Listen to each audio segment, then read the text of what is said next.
Okay, it's 8 o'clock. We're ready to get started right on time. Can you want to do the call to order? I did the call to order. Can you want to do the roll call? Sure. Can't do my stuff. Rickert, absent. Smith? Here. Epstein? Here. Dornbrook here. And O'Grady? O'Grady here. Okay. 4 out of 5. All right. Michael, you have announcements? Welcome to the Kirby Meadows Public Utility District Special Board Meeting. The board would like to welcome the public that's present. And Jessica Austin is here today, our clerk of the board. So she'll be doing a presentation a little bit later on, but welcome, Jessica. This meeting is being fed live over the internet, and the public can view this meeting by going to KMPUD.com and following the appropriate link.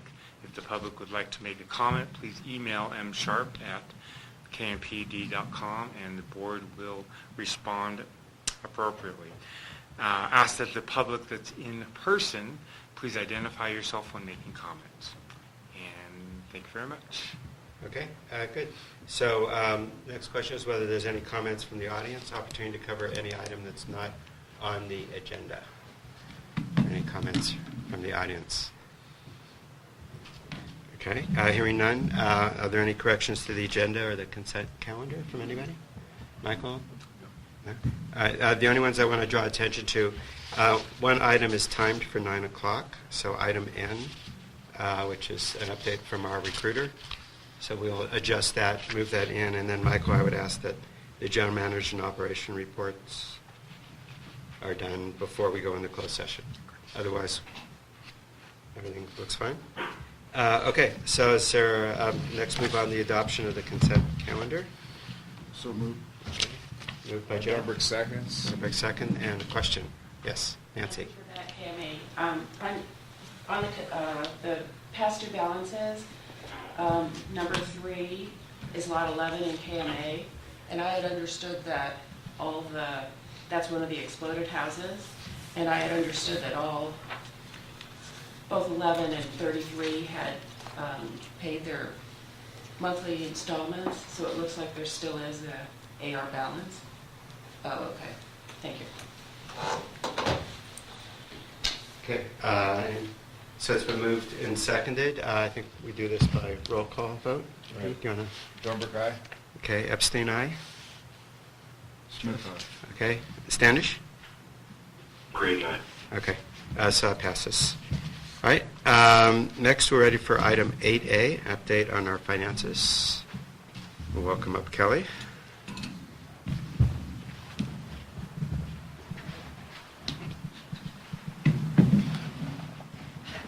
Good morning. So we'll begin with balance sheet on page 27. Not much to report that we haven't discussed previously. Operating cash is up from plan by $206,000, and cushion of credit is up from plan by $429,000. Other than that, like I said, nothing new to report on the balance sheet for May. Unless there are any questions, I'll move on to the combined income statement on page 29. Revenues for May were up by $44,000, bringing our year-to-date total revenues up from plan by $703,000. We did have an overage in payroll taxes and benefits, but this was due to the $55,000 payment we made to the side fund. And then there were some overages in operations and maintenance this month. $23,000 of it is in wastewater and $6,800 of it is in propane. And I'll go over the details when we get to those specific funds. So year-to-date, total operating for May was down from plan by $25,000. I'm sorry, but year-to-date we're up from plan by $248,000. And net income is at $1,287, but that's better than plan by $306,000. We'll move on to the general fund. Again, just that note regarding the $55,000 payment to the CalPERS side fund. That's what that big overage is in payroll and benefits. Move on to water fund on page 34. Operating revenues for water year-to-date are up from plan by $10,000. Year-to-date total operating, they are up from plan by $22,000. Even though they are still operating at a loss, it's better than plan. Moving on to wastewater on page 35. Operating revenues for wastewater were slightly up for May by $4,400. Year-to-date, they are up from plan by $26,000 in total revenues. And then this is where the overage in operations and maintenance, most of that overage, $17,991 of it was from our flushing and videoing of the collection system. There is a correction to that. $10,000 of that is actually capital that I have now corrected, but it wasn't corrected when I did these financials originally.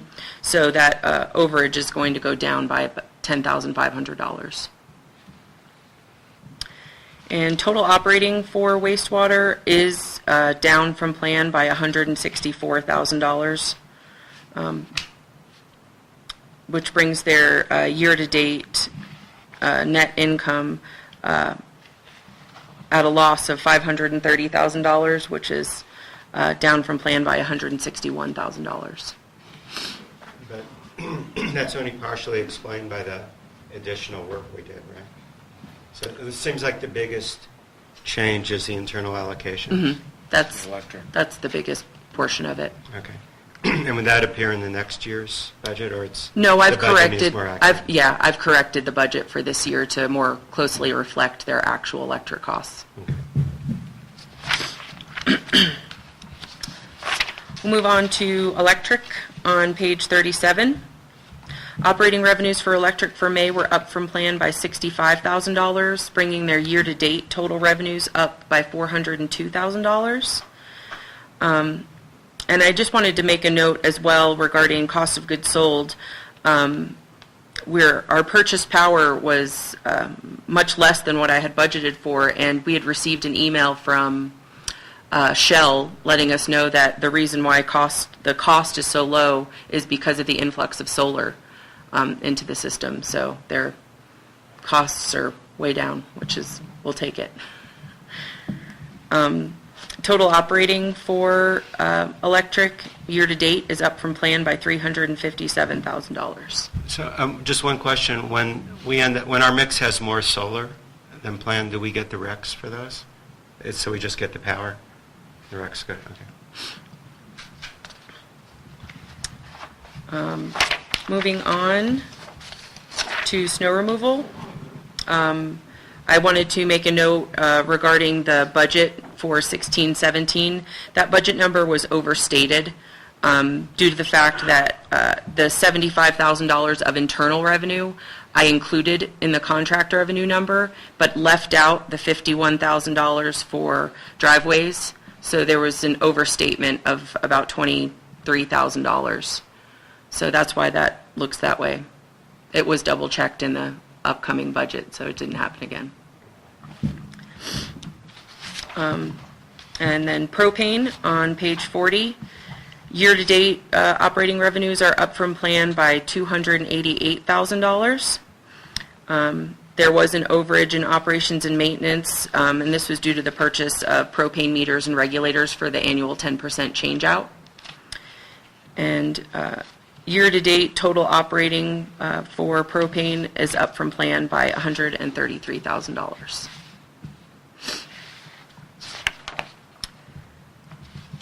And that is all I have on income statements, unless there are any questions. Any questions from the board? Any questions from the audience? Just a comment, when you consider the $55,000 that we paid paying off a debt, which showed up in our expenses, May was an extremely good month for us. We surpassed plan by over $20-some thousand. Considering, the time of year, we really can use it so that we can, hopefully June will come out positive and we can end the year on a positive note. So 1 more month, so keep your fingers crossed. Stanis, you have a question? We would like to congratulate staff on a truly awesome year. Thank you, Stanis.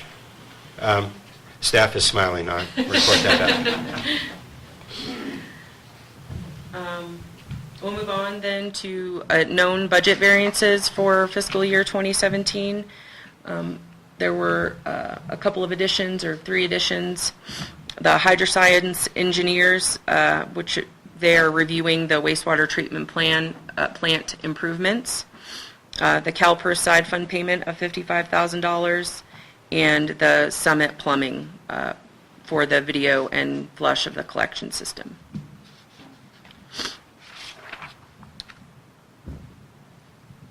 And we'll move on to our cash waterfall. I only have this updated through May. Obviously, we just ended the month yesterday, so I don't yet have June numbers. But May, we ended total operating at $3.8 million, which was $523,000 better than plan. We did make, in June, we made an additional payment to the cushion of credit, which you'll see on that for $530,000 in the June line. So I don't foresee any crazy expenses coming through in June, so I feel like we'll end pretty close to where our forecast says we will. So, and in the 5-year budget, the low point is still December of 2020. And that's considering we are building the switch station and rolling over our 3 loans that are going to come due in that period of time. Any questions on cash waterfall? Any question? No. No? No? Okay. Okay. So finally, I just have the balance sheet comparison and income statement comparisons from May of last year to May of this year. You'll note that in our total current assets, we do have $546,000 more cash dollars than we did compared to last May of 2016. And then the only other really big difference is obviously the accumulated depreciation and unamortized debt expenses, and that's just due to the Out Valley project being capitalized and finalized. But and then on our income statement comparison, you'll note that we did have $300,000 more in revenue for May of 2017 compared to 16. And then under operating expenses, we need to note that the G&A allocations, obviously they cancel each other out when you look at the other revenue. It's just the way that we have to move that property tax allocation through the financials. But we did have about, if you consider the $464,000 in G&A allocations, about $500,000 more in expenses year-to-date through this May than we did last May. So, and that's just attributed to our wonderful winter we had.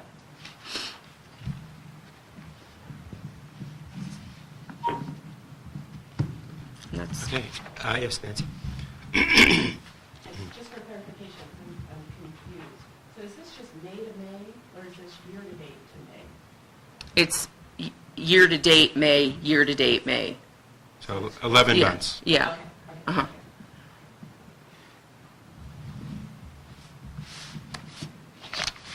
That's all I have. Anything else? Okay, thank you. We'll move on to 8B, connection fee rate adjustments. Just to let the board and the audience know, we are having technical difficulties with our screen, so we may need to go without it, to go low-tech here for a bit. But I promise to be extremely entertaining even without. So. Okay. Capital projects are paid for in two ways. A replacement capital project is paid for through rates, service charges. Because of age, a piece of equipment or a part of infrastructure may need to be replaced.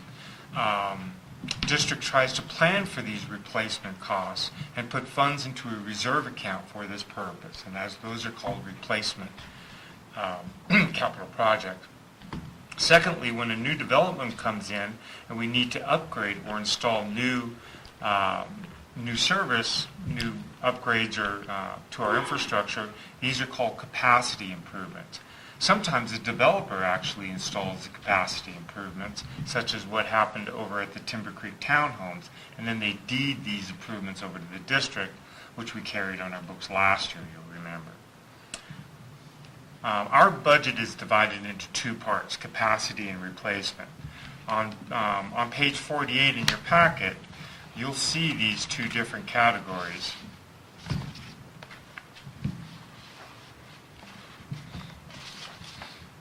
The top being the capacity expense and the totals for each department, the second being the replacement, and the last being the total expense. And we've divided these up into the 35-year totals, the 5-year that's composed in this budget cycle, and also a cycle that tells us when we need to do projects, that's up above, and then the totals for the years going forward. On page 49, we actually look at the capacity expense exclusively, and we show what the expense would be considering a growth rate and what the income would be with the current cash and what exactly would how the profit and loss of that particular fund would work out. As times and periods change, we need to adjust these connection fees based on the current questions. Many questions approach us today. One of them is our load growth. Should we be looking at a 35-year build-out or possibly a 15-year build-out, or what is the right number for load growth? Electric connection. Should a portion of the electric OV charges be charged to new development, since existing base did not need a 10 megawatt line? We only needed a 5 or a 6 megawatt line. We are currently at 3.2 megawatts. Employee housing. Currently there's $1.2 million in the budget for employee housing. If the developers in the district can develop a way to work out a system where this is covered under the specific plan ordinance, should this be eliminated? And also, do we need to always segregate and make sure that we keep separate replacement and capital funds, even though certain projects like the propane tank are funded through both. The propane tank, we need the propane tank for existing use, but we also need it for future capacity. So we're working with KRD, the development company, to make these changes and come back to the Finance Committee and then to the board with a recommendation for changes in our connection fees. And this is, today's report is just a preamble of what we'll be doing in the future. And we did discuss this in the Finance Committee, Standish.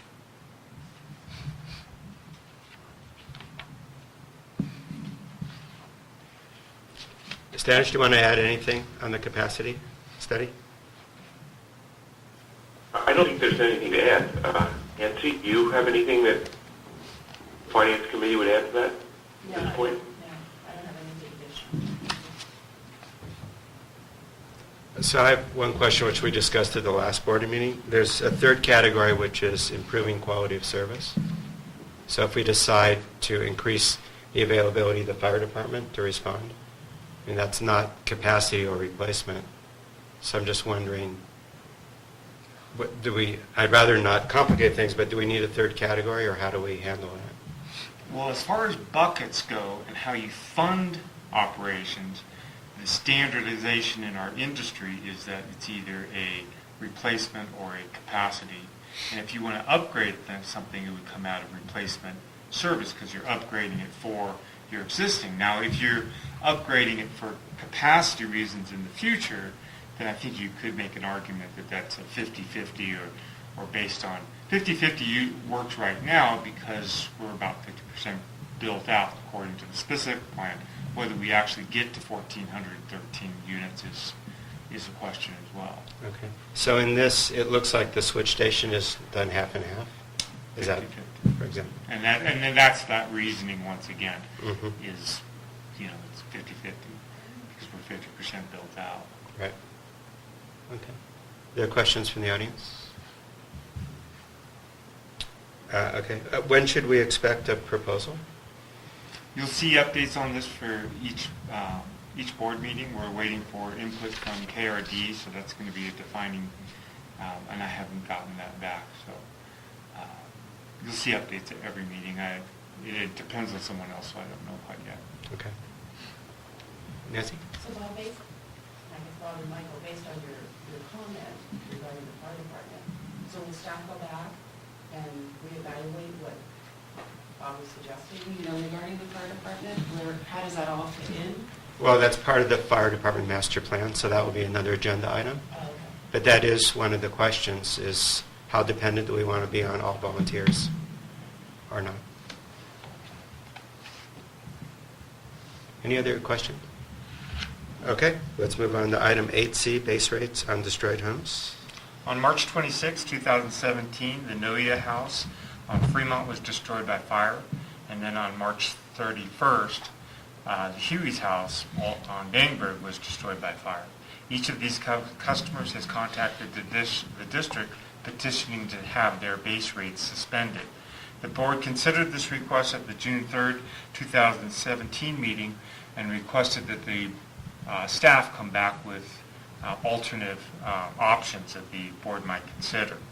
Current district policy on charging base rate during periods of non-occupancy centers around the need to maintain revenue streams for infrastructure and overhead costs. These charges maintain the utility infrastructure to allow for these customers to reconnect when they're ready. District policy on this issue does not specifically describe the destruction of a resident. District staff has researched options, and in your packet you'll notice several options that we have come up with. Option 1 is to follow current district policy and continue to charge base rates. That generates $95 a month from each of these customers. Option 2 is to continue to charge base rate but provide a discount equal to the ratio of variable cost to total cost per department. This would provide a discount to the affected owners while maintaining funding for fixed department costs. This results in a reduction in base rates from $95 to $66 a month for each of these customers. Option 3 is to continue to charge base rate, but to reduce these base rates equal to the G&A allocation for each department. This would provide a discount to the affected homeowners while maintaining funding for G&A sources. This option 3 reduces the current amount from $95 down to $25 per month. Finally, option 4, well, not actually finally, additionally option 4 is to waive all base rate charges. This would reduce their current base rate from $95 to 0. And then at the Finance Committee, we came up with an option 5, and that would allow homeowners to make a choice, that they could have all of their base rates waived, but to be charged connection fees when if they do decide to resume. Connection fees at this point for these two residents would amount to $15,000, which would be quite expensive in connection fees. So those are the 5 different options that we came up with. The cost for these options varies per, but we totally get about $2,200 a year for each of these residences. Should the board decide to change policy or reduce or eliminate base rates on destroyed homes, you also need to choose on whether this is a one-time, fare or if it's a policy. If it's a one-time affair, you can do so through resolution, and I'd recommend at the next meeting that we come back with a resolution saying so. If you decide to change policy, then we need to change the policy where these policies are enacted, and we'll have to come back with, there'll be a public hearing because it's an ordinance, and we would actually go through a process. Once again, though staff recommends and sympathizes with the owner, it remains staff's recommendation to follow current district policy and deny the requests. And that is, that's staff's report. Also, if you decide to waive do any of these options, timeline has to be considered. Is it a 6-month period? Is it a year period? What is the time when a temporary occupancy is enacted? That also needs to be discussed and decided Okay. Let me start if there's any board comments, and we'll go to the audience. I do have a question, Michael. On the option 5, the owners have already paid a connection fee.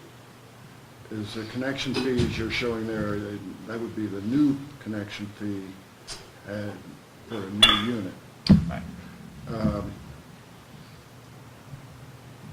I'm a little confused, I guess, or not, conflicted on that one. They pay the base rates, we understand that one, or waive the base rates, and then they'd have to pay the new connection fee. I can see that might work for the one owner who doesn't want to rebuild, because they just transfer that cost on. But let's say they decide to rebuild sometime in the future. Wouldn't they get credit for the connection fee? They already have the connection fee paid. Yeah, this would be just a charge equal to the connection fee. Okay. You could call it whatever you want, but it would be an amount that the A board would reconnection determine. fee. Yeah, a reconnection. A reconnection fee. And one of the reasons it does work for under certain circumstances, I think Nancy brought this up, is that if somebody doesn't choose not to build and then just pass that expense on, then that new owner can add that to their, their purchase price and finance it as well. Yeah.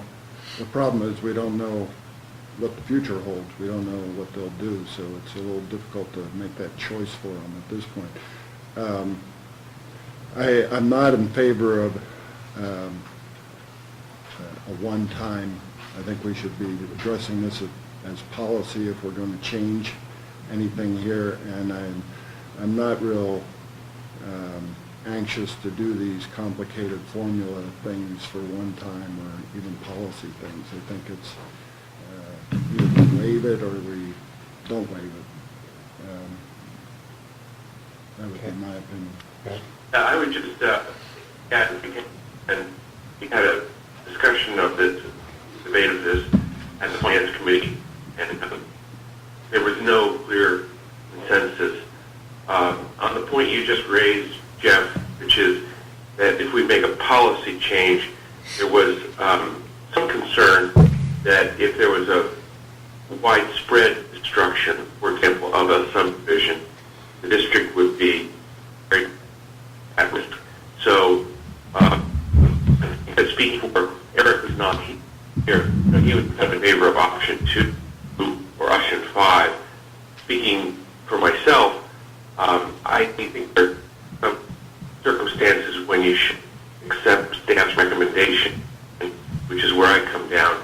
And I would note that the president of one of the major homeowners association was president of the Finance Committee, and she also recommended staff's recommendation to protect the district. And Nancy can add anything else on behalf of the Finance Committee. Okay, audience?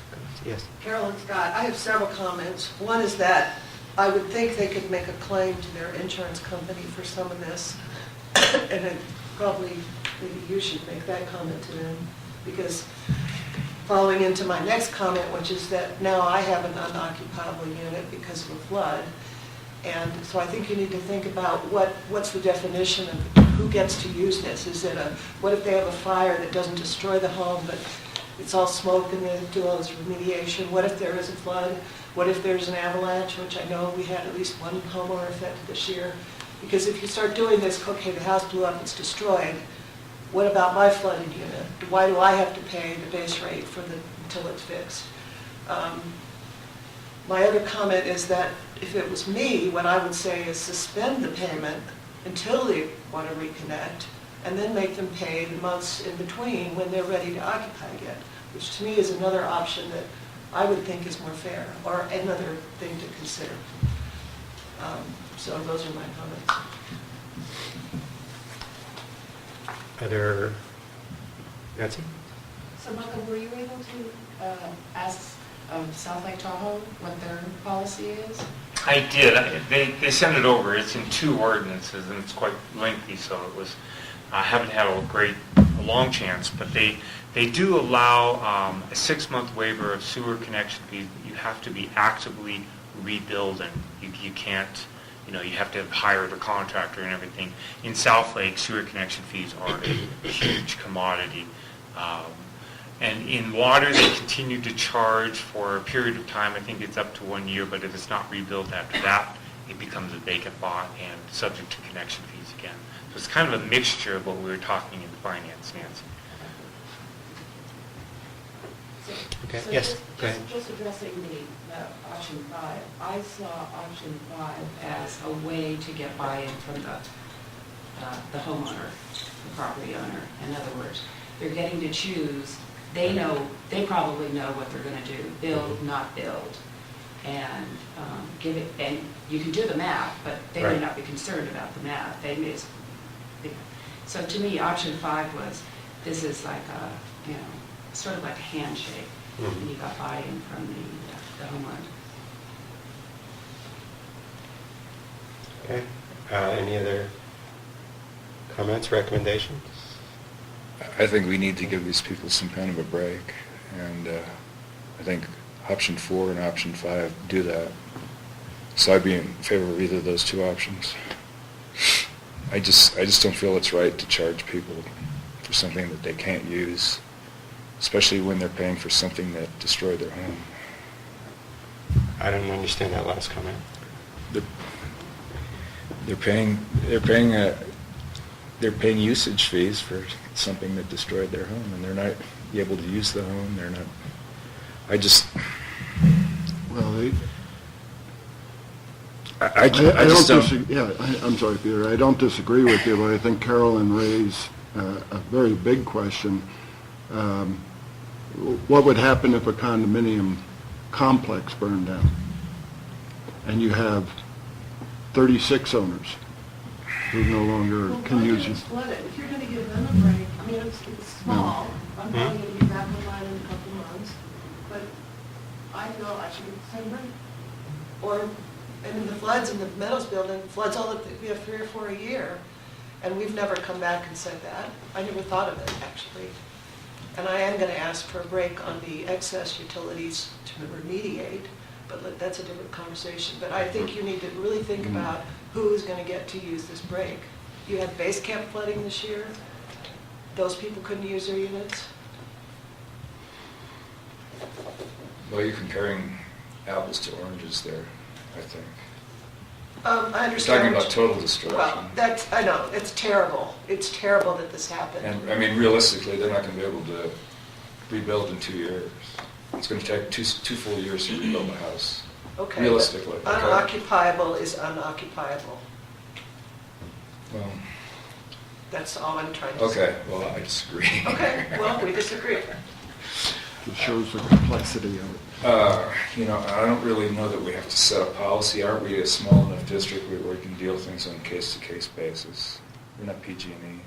Well, We're potentially, small, yes, but yeah. Well, I guess my pushback on that is, if nothing else, the rationale has to be documented and can't be capricious. So if it's going to be documented, it might as well be policy.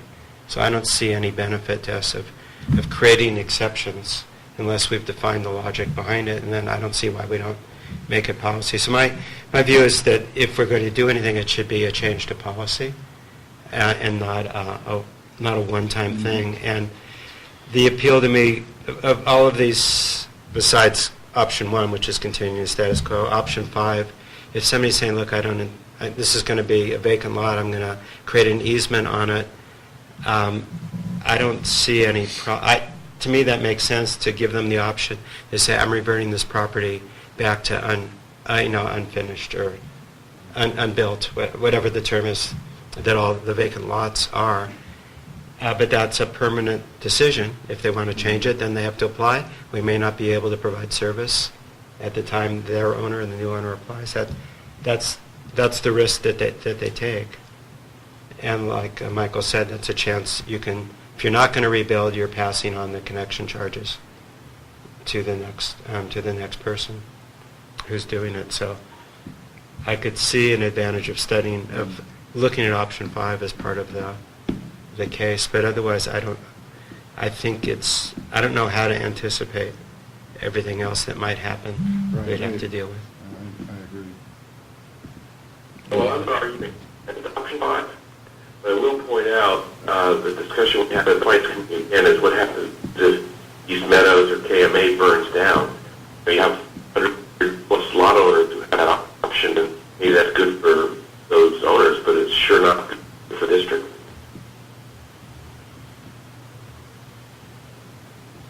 Right.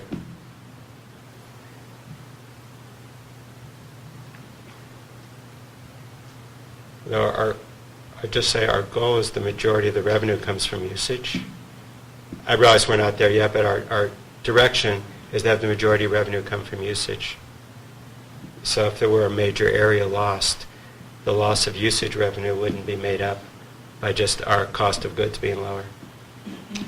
Would a suggestion be that the board directs staff to do 2 things?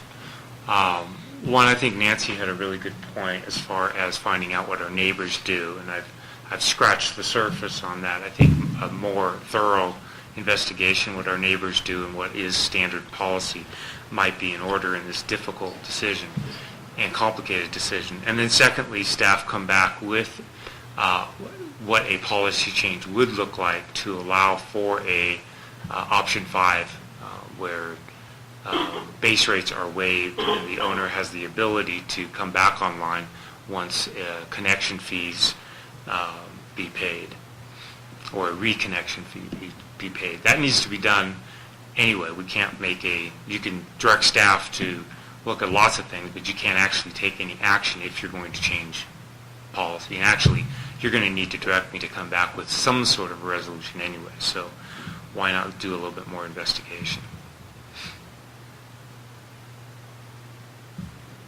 Okay. But is it the sense that 2, 3, and 4 are not a majority opinion? Is it something to pursue? I wouldn't be voting for either of those 3. Okay. I realize we don't agree. I realize that. Yeah, okay. But I would be happy with 5 Okay. as an alternative. Okay. So it gives the homeowner freedom of choice. Right.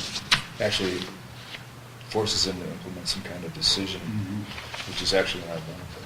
Right. So, Okay.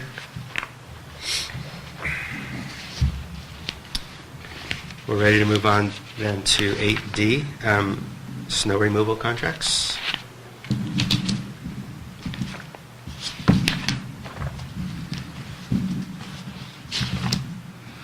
During the 2016-17 winter season, the district installed a GPS tracking system on all of the snow removal equipment. There are many benefits to the GPS system, especially in a large snow year of 660 inches. The GPS informs the supervisor where the equipment is in the valley so that we can dispatch that equipment effectively. Owners can actually request for service and then receive email notifications that this service has been done. Another major benefit of the GPS system is to track how much time we're spending in each of the contracts. This time values were taken and the district placed a maximum cap, 5% or up or down, on any time spent adjustment. the district decided to gradually introduce these time spent adjustments over a number of years. So we could track how much time each equipment was in each contract and then be able to put a time value on that and adjust contract rates based on how much time we're actually spending in the contract. So makes a lot of sense, was a major goal of this project, and it turned out that we were able to achieve that goal. Due to the heavy winter, the district needs to increase all contracts, regardless of time spent, by 5%, as called for in the 2018 to 22 district budget.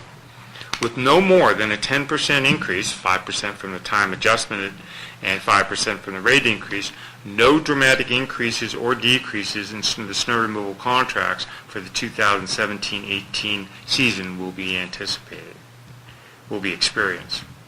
Attached in your packet, you'll find the contracts for the 17-18 winter season showing these adjustments and increases per contract. The HOA produces an additional $15,764 in additional revenues. Driveway contracts are also included. This produces an additional $2,241 in additional contract. Also attached, you'll find a letter that we put out on April 18, 2017 to all associations, giving them an indication on what their contract amounts might be. This was done to assist in the budgeting process, and staff recommendations on April 18th are the same that are in your packets today. There were no changes. Also attached is the HOA cover letter, which will go out with the snow removal contract for next year. Please note that any snow stake charges are also included. The 2017-18 snow removal contract for HOAs comes next. This continues to be a not-to-exceed contract. In the future, we may want to investigate language to allow for additional charges after a certain number of inches, especially after the last 2 winters. However, our not-to-exceed contracts have been extremely popular over the last 15 years. Private driveway covers with snow stakes and contract follows, and I am looking for the board to approve distribution of this entire packet now. Mike, I have one question for you. When was the last rate change for snow removal? Last year we had no refund. It was a straight line. Right. And the previous 4 years we had refunds in each one. The last time we did an increase was the 2010-11 season after the huge season. I think we did 5 or 10%. Peter, do you remember? Something like that. Yeah. It might be useful in the letter to include the fact that this is the first rate increase in 6 years. As our reputation for the rate increase happy board continues, it's at least some acknowledgement that it has been a while. The other thing I just wanted to comment on is that the time tracking is the amount of time spent in the snow removal area defined by the contract. So if we actually have to cart the snow off-site to a new place, that time is currently, all the time spent outside of the properties is currently aggregated together, and we don't attempt to, we haven't, and this is my question, I don't believe we've attempted to try to associate that with any specific property yet. No. Okay, questions from the board? I just have a note for Rick, I guess. Rick, you might add my property to the list. My contract's not on here. Or our property contract. We do plan to continue service, Jeff. Thank you. I thought that might be the case, but... Yeah, I just want to reassure you and Maureen. You're might not Smith at the bottom? No, I'm not. Oh. It's, Well, if we're making personal notes, I'm not president of the council, so it would be Well, that wasn't how it went, but... It wasn't a power grab? It was a ceding of power, Oh. a dumping of power. Okay, yes, Nancy? I would just like to thank the board and the staff for addressing this issue earlier, and it was early enough for KMA to be able to address it in its budget.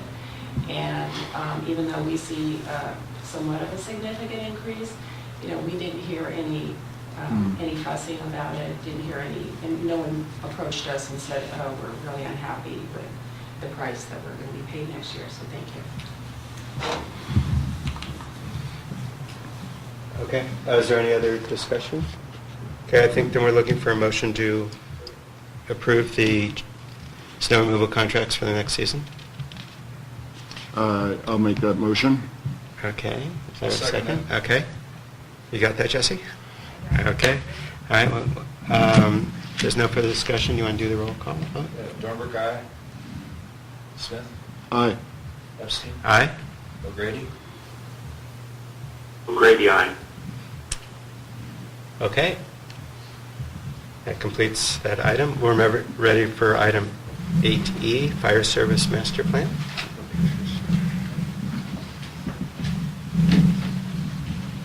Good morning. Good morning. So work continues on the fire service master plan, and we had an opportunity to discuss the plan at the last planning committee meeting. The plan, through recommendation from committee members and others, is now divided up into 6 sections. It allows us to read the plan a little bit more with a flow, and it kind of ties the plan in together to the ultimate goal of really justifying the needs of the fire department. Also, last month, I was able to include the 2016 historical data, and we're looking at our call volume actually increasing from the last couple of years. I would have shown you on the presentation, but essentially, with higher snow volume, higher traffic in the valley, clearly the fire department needs to respond to more calls, will respond to more calls. The future operational needs for the capital and replacement got expanded, and I sent the plan out as a supplement late last week, and I apologize for it being so late, but basically we're taking a look at, again, capital versus replacement, as Michael mentioned before, the differences there, and then trying to target potential growth with EDUs so we can at least have an idea when some of the measures need to take place to introduce more staffing and or equipment. Right now for new equipment, I'm still looking at introducing a new command emergency response vehicle, which is about $130,000 cost, and not including larger vehicles like a ladder truck. I think with the 2 Type 1 engines that we have on staff that are currently in our fleet, we'll need to eventually replace them, but I think it's adequate for the Kirkwood Valley, knowing that the current building construction requires all new development to have sprinkler systems. So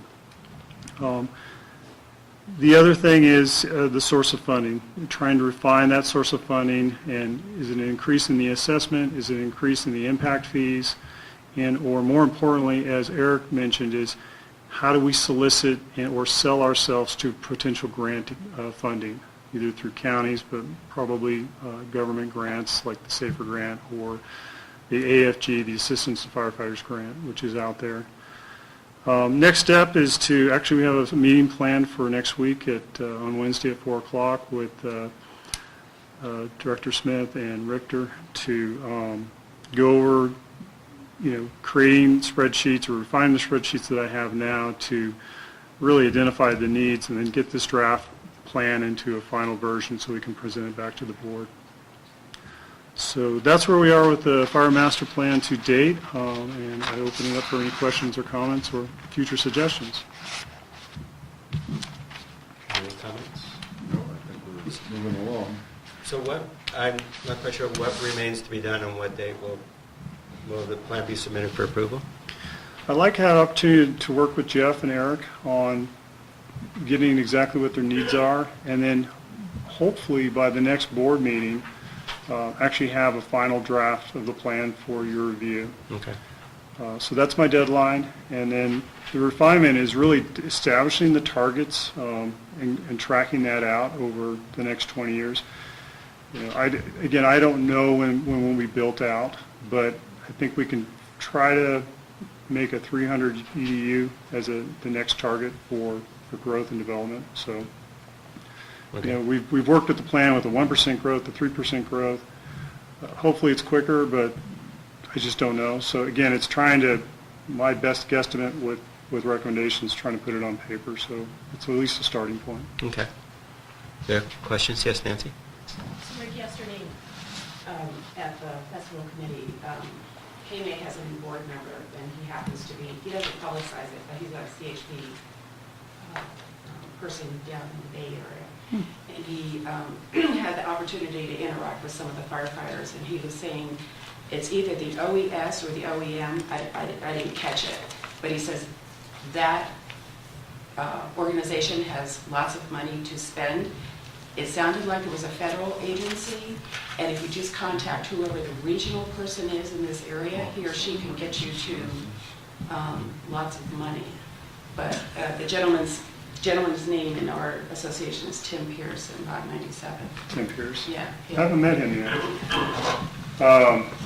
I am familiar with OES, Office of Emergency Services, and it is actually the avenue that we received our recent fire engine, Engine 93, was through OES funds as well as the SCBA PACs. So we have two liaisons, John Silva with Amador County, and I think it's Tom Minder with Alpine County. So we actively work with them, but I would like to talk to him and see if he's got another avenue or another way to channel funds to the district.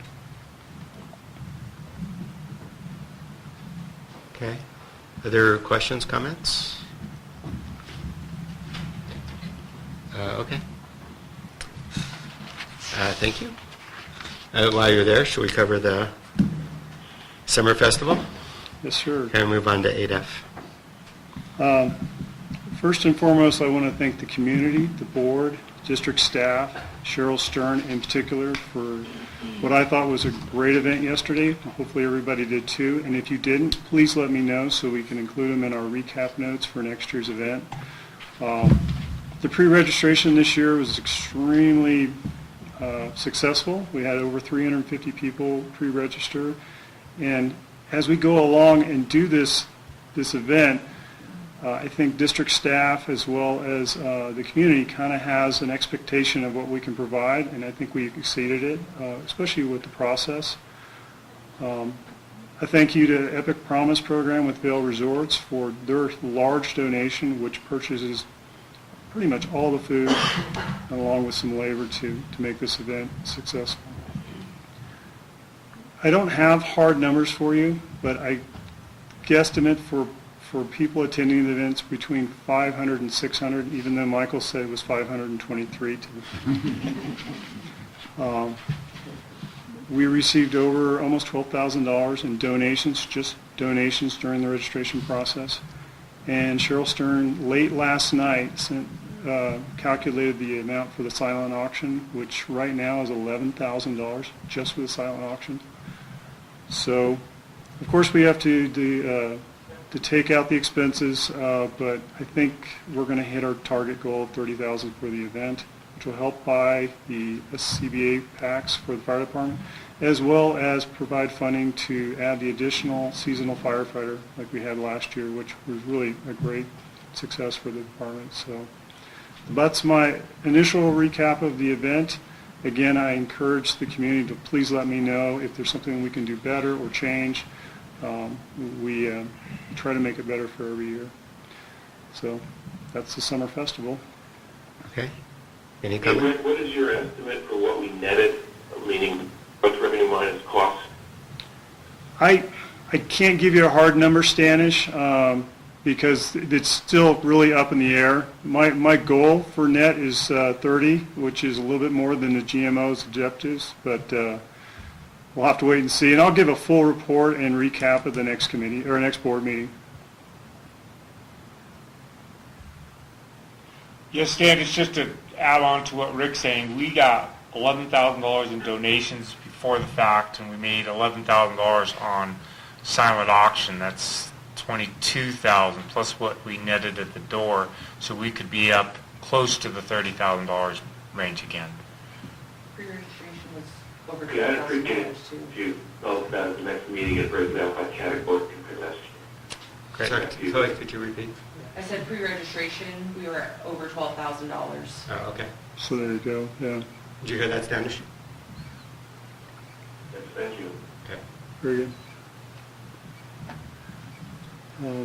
One final note is, we're now getting ready for the chili cook-off and the Kirkwood 10K and 5K. So now that the summer festival's kind of behind us, we look forward to that on Labor Day weekend. And again, thanks to Cheryl Stern, because she's done this event so many times very successfully. We're gonna learn everything we can and have another great event this year. And we're looking for people to become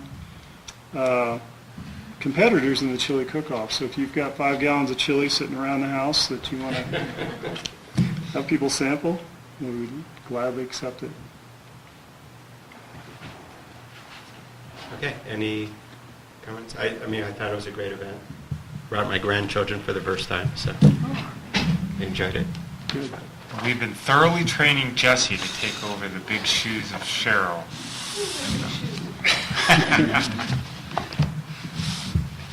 Okay, why don't we move on then to performance reporting?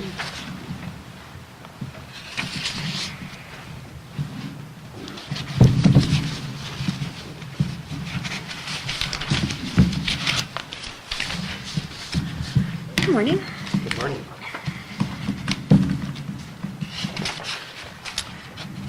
Performance reporting this morning is going to go just through the month of May, since we are currently doing billing.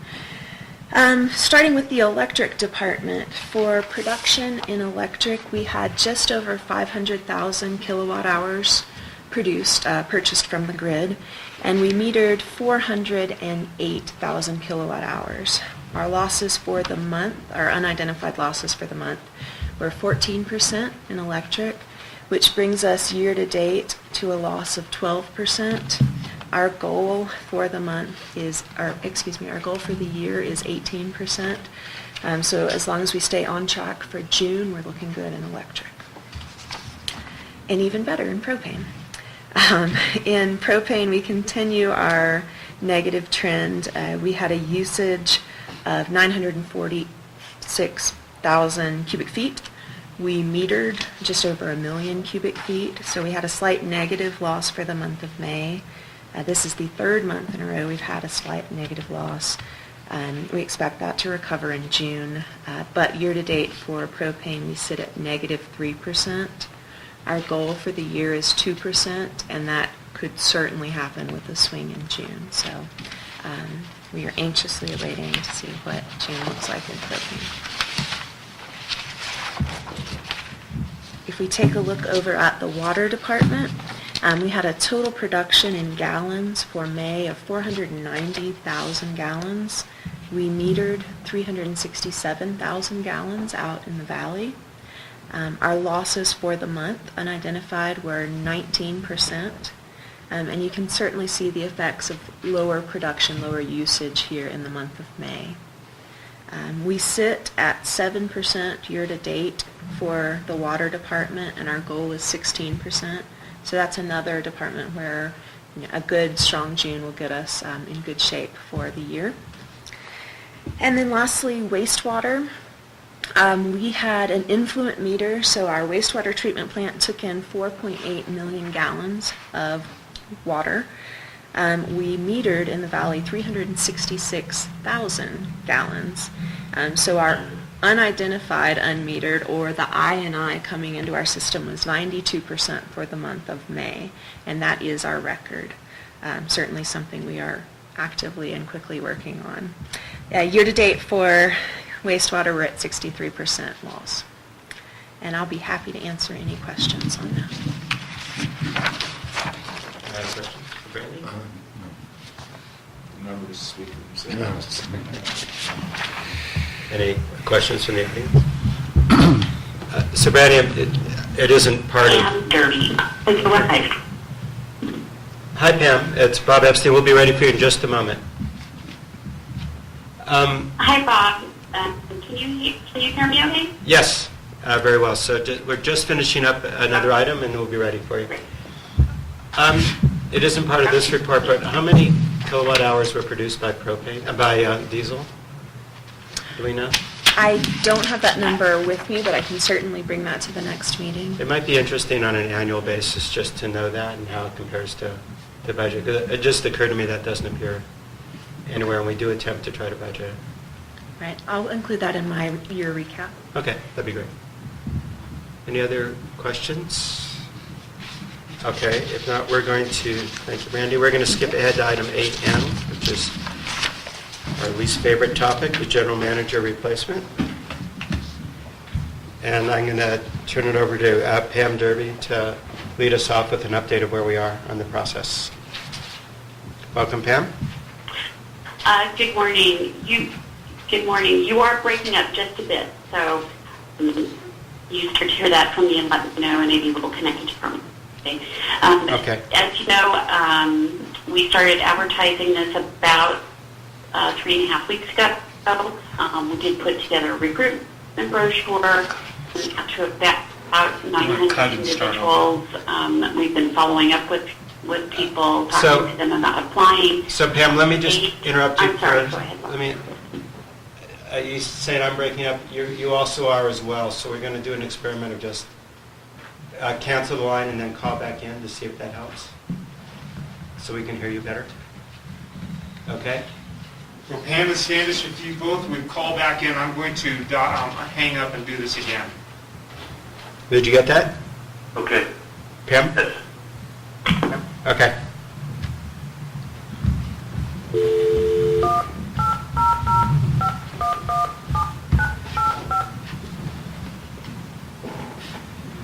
Welcome to the conference call. Please input your access code followed by the pound key. At the tone, please record your name for announcement to the call organizer and then press the pound key to enter your conference. Connections are tight. Sorry, the conference organizer has not yet arrived. When the organizer...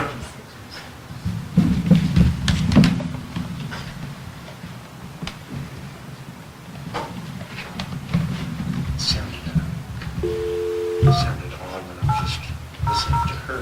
Mm-hmm. You're right. Randy?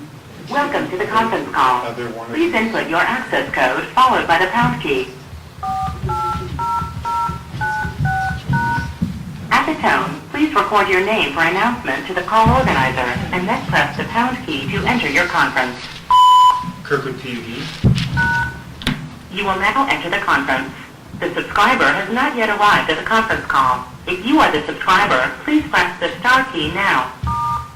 Please enter your subscriber PIN followed by the pound sign.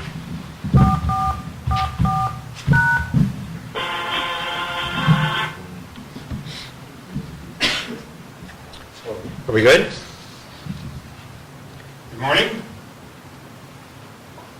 Good morning. Oh, that's much better. Okay, Pam, we're ready to start over. Okay. Well, as you know, we started advertising this about 3.5 weeks ago. It doesn't actually close until this Friday, the 7th of July. To date, between the district and CPS, we've received 38 applicants.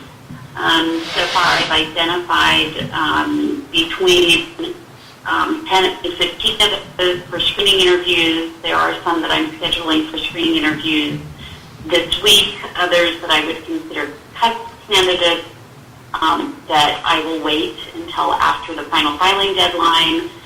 Typically, we receive many of the strongest resumes in the last few days of the recruitment. I can't tell you why that is, but it is that way.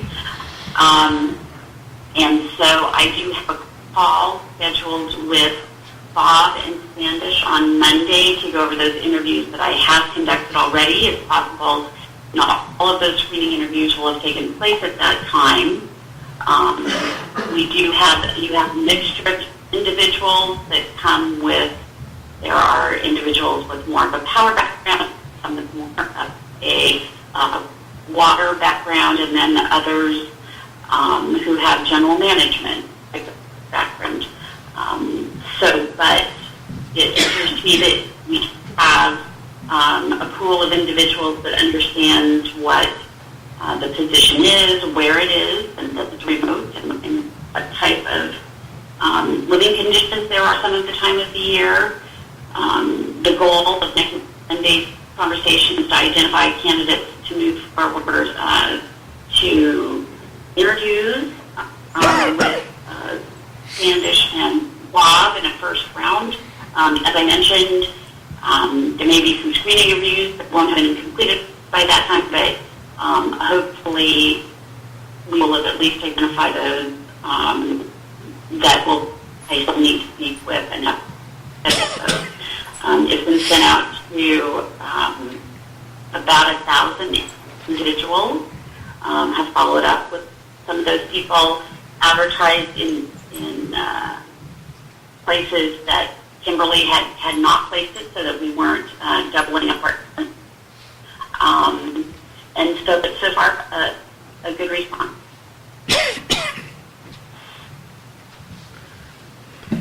Okay, and Pam, you're going to send me a list of the current applicants?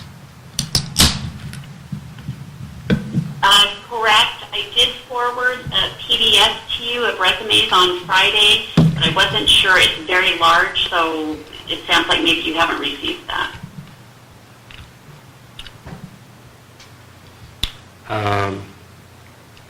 That's true.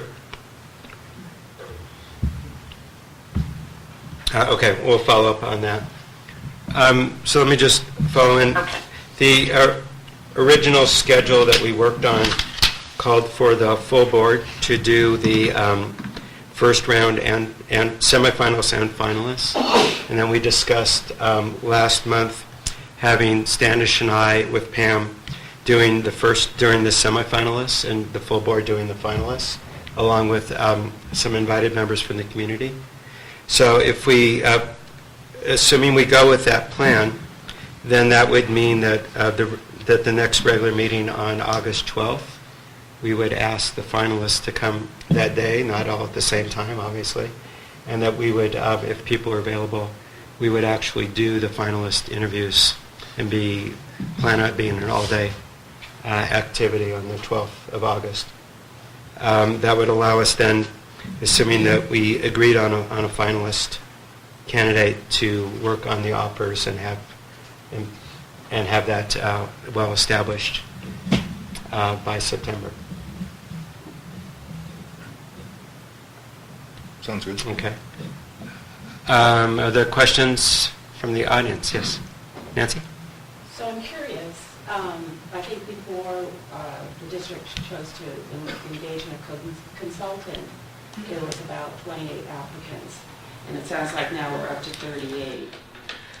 The question is, have there been any people that have withdrawn from the original group? Is it only additional 10? Can you talk about the mix of where we were versus where we are? And then my second question is, more for the board, is have the invited members of the community been identified? Okay. Pam, did you hear the first question? I did, yes. Okay. We received 10 additional, which, frankly, you had quite a response initially. And again, I do expect another probably 10 this week. So we will have probably received, close to about the same in each process. But that's where we are at the moment. That's true. Okay. And in the first process, we advertised but didn't actively call or recruit. In Pam's process, she's going through the list of people that she knows from the past, and that's the 1,000 contacts. So our goal, since we don't do this very often, is to make sure the net was broad enough that we have the best possible candidates for the start of the process. In terms of the second question, in terms of community members, we're going to discuss that more today in the closed session. But the other criteria is going to be if they're available on August 12th. So we'll contact people, but if they're not here on the 12th, we can't do a special interview process, so we'll have to figure have to work through that as well. Jack? Well, if you're open for community members, I'd be interested and willing to assist. Okay, thank you. So would I. Okay, So would I. there we go. Okay, we know who's in town on the 12th. That's good. Yeah, we'll absolutely get back to you. I think, is there any other questions? Okay. Then Pam, thank you very much for your time. I'll check back with you about the email. Okay. Okay, and Standish, do you have a question? No, Stan- it's probably I can do that either, Pam. Okay, let me check with IT to see. I didn't get a bounce back, but I also forwarded it to both of you from my phone. And so I will check with IT first thing in the morning at CP as well, and see if there's another way that we should resend that. Okay, let me contact you tomorrow morning. We'll follow up. Okay. Okay. Thanks you. Okay, then we're ready to back up to item H, the capital plan. This is one of mine again. On last board meeting, the board approved a budget and a capital plan that anticipated the expense of $640,000 for capital improvements, all replacement capital improvements. Remember the difference that we talked about. Though no, I rephrase that. Some of this is capacity because of the propane tank. In the investigation, the further investigation of the propane tank, we found that the cost of the propane tank could surpass the $200,000 mark, well above our $140,000 initial estimate. Every year we have a allocation of capital, and we try to stay within that capital or below that capital budget. So what we do is we rearrange the capital plan in order to make the numbers work. So in front of you on page 74 is a reallocation of the capital plan. This isn't for approval. This is just our direction at this time and how we're going to make the money work, even though we may have a overage in the propane tank. Also remember that the board approves the capital plan, but no expenditures are actually made without going back through the operations committee and back through the board. So it's just a process. And what this is letting you know what my thought pattern on this year's capital plans are. So we're going to defer on fire hydrant. On the first column, you'll see what the current is, and the proposed at the second column. We'll defer on fire hydrants replacement. We'll cut radios in half. Collection system repairs are probably the most important project that we're doing, and we're allocating the full amount for that. Emergency storage is being deferred. Hot water main lift is deferred to the next year. We're going to continue with the pumps, absorption beds, and the wastewater treatment plant UPS. We feel that those are extremely important, especially the savings that we could make on the UPS at the wastewater treatment plant. Employee housing, hot water heaters is still in place, as is the washer dryers. Caples Lake transformers being deferred. The distribution system FCIs are being reduced. Brandy feels that she can do with a reduction in that amount for a year. The Fremont Gangberg line replace is being deferred, as is the optional optical cable tester. The Palisades vault is actually complete, and we'll talk about that more in a little bit. Service lines is staying in. We have a new one that came up, and that happens as well, is that things defer or things break and we have to replace them, and they're capital items, and that's the Glove Rock line junction enclosures, which were, thank goodness they put them in fiberglass, so we were able to put those into metal now. The T1 line will continue on. The tugger is something that we feel we need to be able to pull distribution and T1 lines. The propane tank is currently out to bid, and we've got a surprising amount of bids, and I won't steal Brandy's thunder. She'll be talking about that next. Tank security is going to be deferred. We're going to continue with our propane tank change-outs. Vaporizer shed, we feel that's an important project, but that's going to cost a little bit more than we thought. The 950 is still in place. The diesel fill station, we feel we have a plan to do that for a less amount. And then finally, the material handling unit is being deferred. So that's the changes that we're anticipating at this time. We don't like them all, but I think the main emphasis on this year is trying to improve our infrastructure so that if we have another year like we just did, that we'll be in better shape. And with that, I open it up for any questions. Could you just remind me what the 950 is? Is that the snow cap? That's a heavy loader, Yeah. and that is in place. And we would probably lease that. Lease, purchase, or option. Other questions on the changes? Michael, do you have an idea if these costs run over, I mean, or even higher in some of these projects, do you have an idea where you would be cutting or deferring others? I mean, you have a priority list? Oh, yes. And if you'd like, I can rearrange this as far as priority, but you know that collection system and propane tank are going to take up the first 10 spots. Right. No, I trust your judgment on this. I'm just wondering if, it could be less too, and we could bring something back into the fold. So, very good. And we'll bring this back, Jeff. I think it's real good, and we, of course, we talk about this in operations extensively, Peter. How much money have you allocated for fire hydrant repair? Repair is different, and that's a continuous. I'm just curious. Yeah, I think we spend about $5,000 a year on repairs. Okay. So I think we have funds for the repair that you're talking about. Just from what I've observed, you're going to have to do a lot of repair. Other questions? Okay. So we're ready for item 8I, the propane tank.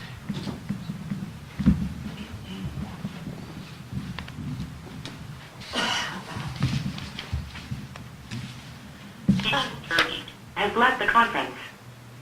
So due to the heavy winter that we experienced last year and the long road closures that we had a 5-day road closure, staff reevaluated our current propane capacity and what we really need if, worst case scenario, we had a 7-day road closure. What we found is that with a 7-day road closure, we don't have enough current capacity. We are a little bit short, and that started us thinking that we certainly need a new propane tank to go in this year. So to that end, we have put a notice inviting bids out into the Tahoe Daily Tribune, and we've circulated our request for proposals to the people that we thought would bid, our current propane supplier, Hunt & Sons, who is in the propane business these days, and AmeriGas, so some known entities that we thought would bid. And then we surprisingly got quite a bit more interest than that. We've had 5 additional requests for more documentation. We've put together a packet of bid materials that outline our current setup, what the new tank will need to do to tie into that current system, and the location and what we're looking for. We are looking for a package of materials, engineering, installation for this new tank to be in before October. So that's been distributed. Our bids are due on the 5th, so they're due this Wednesday. We'll be opening those, public opening on Thursday, and we hope to bring back to the board several options for your review. And that would be at the next meeting? And We talked about interest levels. Yes. And what changed that we know it? We haven't opened the bids yet, but we know there'll be more than we planned? We had a preliminary bid come in that was more than we planned, which prompted the previous discussion. Question? Nancy? I just have a curiosity question.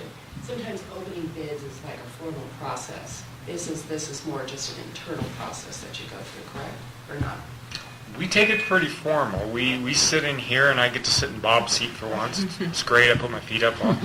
And then we actually open it at a certain date and time. And we got a lot of practice during the Out Valley project, so I got really good at this envelope thing. So. So in other words, some of those bidders could possibly be here. Oh, yes. Yes. It's open and public. So, Okay. and at the Out Valley project, it was not unusual to have bidders come and sit in the audience. Calling you that way? It's exactly how that's how I do it. Either that or the Terminator. Okay, any other questions?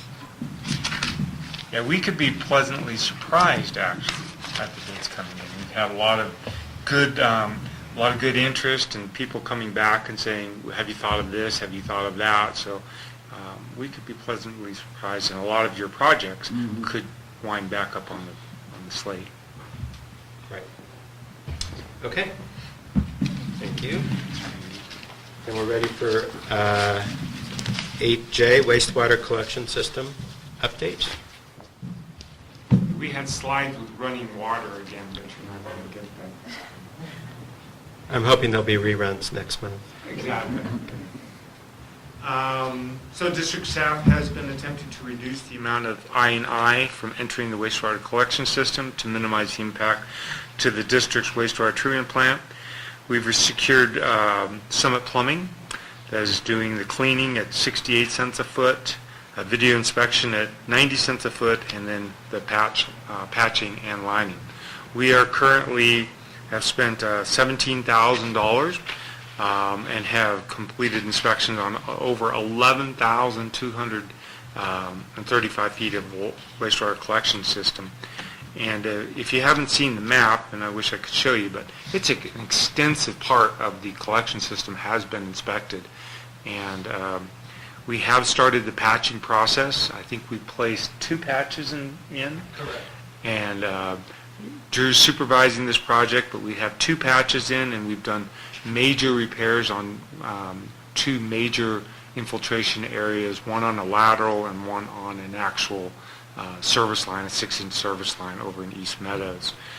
Currently, staff is estimating that we've reduced infiltration by maybe 20,000, but this is just a rough guess. It really kind of depends.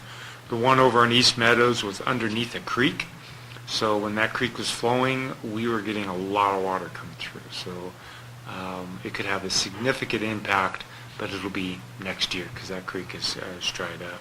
So this will be an ongoing item. We will continue to work on this. Summit's working with us about 2 days a week. We're out in the field patching, hydro cleaning, and televising. And this is really the season that we're going to see where the patches are needed. Once it dries up, it's going to be less and less that we'll be able to do unless there's a clear indication of the hole. And with that, I take any questions. Any questions for Michael? I have a Yes. question. So I was very curious about, I know there were some issues over on the west side, and there was issues, obviously, you mentioned on the east side. I say to myself, oh, west side, we've been around forever, so, that stuff's really old. But I would have anticipated that the east side, being a newer development, that it wouldn't have been falling apart so fast. Yeah, when we dug that up, Nancy, there was rocks right next to the sewer line. And, we require sand to be next to a sewer line because there is movement and you get a rock on top. And so those rocks ate their way through and within 10 years or so caused this major leak. So it was a miss. It was a construction defect that was missed by our inspectors. And, it caused a huge amount of water to come in. And the other one was a newer installation over in near the Ballantyne residence over on Yarrow over there. So it's not, what we anticipated is all the old structures and everything that, they were like a sieve. Hasn't been the case so far. It's the newer installations that have been leaking. The ABS has actually held up very well. What percentage do we expect to inspect? I'd say probably 50%. of our 8 miles. Uh-huh. So a good portion. Okay. And everything in the meadow. I'm very hopeful for things in the meadow to pop up for us. Okay. Any other questions? All right. Item K then, wastewater treatment plant operations.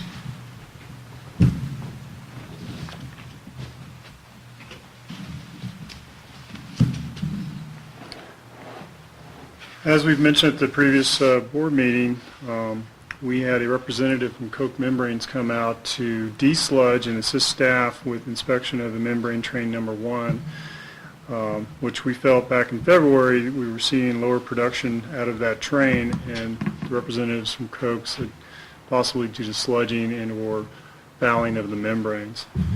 On June 6th and 7th, Steve Hurley from Koch arrived from Massachusetts, and for the next 2 days, we had a successful clean of the membrane train system itself.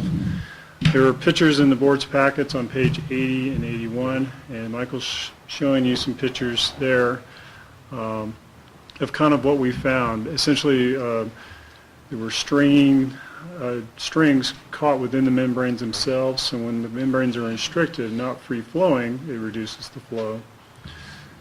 Overall, the project was very successful, and staff learned a lot. Some of the challenges were actually lifting the 2 membrane modules out of the tank itself. There's a minimal clearance between the gantry hoist within the basin itself. So when we, in the future, when we replace these membrane modules, we'll have to consider a slight design modification to allow us enough clearance to actually pull them up and out of the basin. Right now we had to pull them up and kind of rock them and wedge them out. But overall, very successful project. The transmembrane pressures on that train went down after the event, and staff is continuing to monitor the trains for the performance. The second train, train 2, we plan to do the same activity in October. Maybe with or without Koch membrane staff or Koch membrane technicians on site, I think we could probably perform this activity with this staff that we have. And just wanted to give the board an update, and I think Derek did a nice job with his report in the board packet. Then, on the 10th of June, we had another event at the wastewater treatment plant where our Koch HMI panel just went dark. And whenever that happens, it shuts the trains down, and we go into complete panic mode. On page 85 in the board's packet is the Koch membrane panel on the top picture there. But basically, the main CPU, that the heart of the system, just dropped power. And so we do have redundancy, a backup UPS, uninterrupted power supply in that panel. And then the CPU itself, that rack, has a small battery as well. So if there's a loss of power, the programming should be retained within the rack. Well, it didn't. It died. So we had to call representatives from Tesco Controls who came up and had to reintroduce the programming within the CPU, get a new UPS, and essentially got us back online. But it showed a real need for us to have reliable backup power supply for that brain of the system at the wastewater treatment plant. And in the capital plan, you'll see that there's a hope to reintroduce and or improve the UPS system for the wastewater treatment plant. Of course, these things have to happen on holidays and weekends, and so I appreciate staff stopping what they're doing with their personal lives and coming up and trying to help us out to resolve the issue. And then we had one more event, which happened a week later.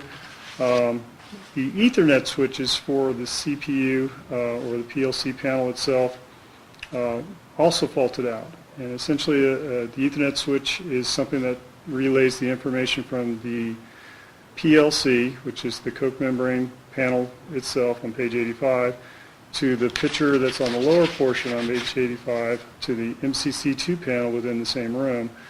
and it sends a signal back and forth.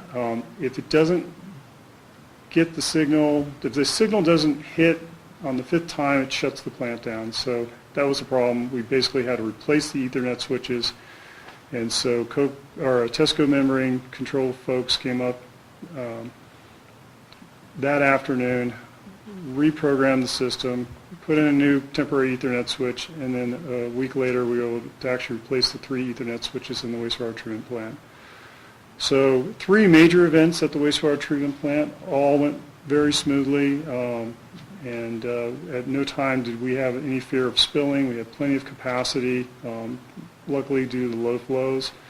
But staff is actively trying to build redundancy in the wastewater treatment plant as well as prepare for the next event, so making sure that our emergency storage is empty and having the right phone numbers to call if they can't resolve the problem in-house. And that concludes my report, unless there's any questions from the board. So Rick, if I remember correctly, over the course of the last year, we've lost various equipment due to power outages. I assume those are surges or something else. So are we addressing that as part of this process, or are we only doing the UPS and not necessarily the power quality? We are certainly looking at both of those things, the backup power supply, but also the power quality. And we have a power quality meter in there now, but checking with Brandy and in the system itself, we're not seeing big spikes or swings with the quality itself coming into the plant. I think it's the environment of the plant itself, being a corrosive atmosphere where we've had diesel generators in there for so many years. We did build a control room, which was working, but I think it's really more environment and time and age of the equipment itself. So okay. We're looking to hire, or we've talked to United Electricians to come in, or United Electrical Service to come in and give us a bid for this UPS system, but we can also talk about filtering as well and seeing how we can, again, maintain a steady stream of power in that plant. Okay. Other questions? Yes, Nancy? Is there any opportunity for any kind of insurance claim? Not for these types of incidences. We're pretty much self-insured. I mean, if it was a major event, I think we'd probably claim one, but I don't believe so.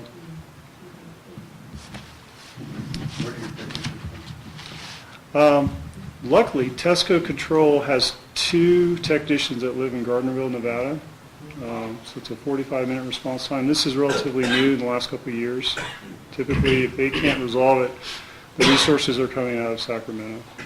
If the roads are open and they can make it in hand. So. Okay, any other questions? All right, thank you. Speaking of insurance control, FEMA claim.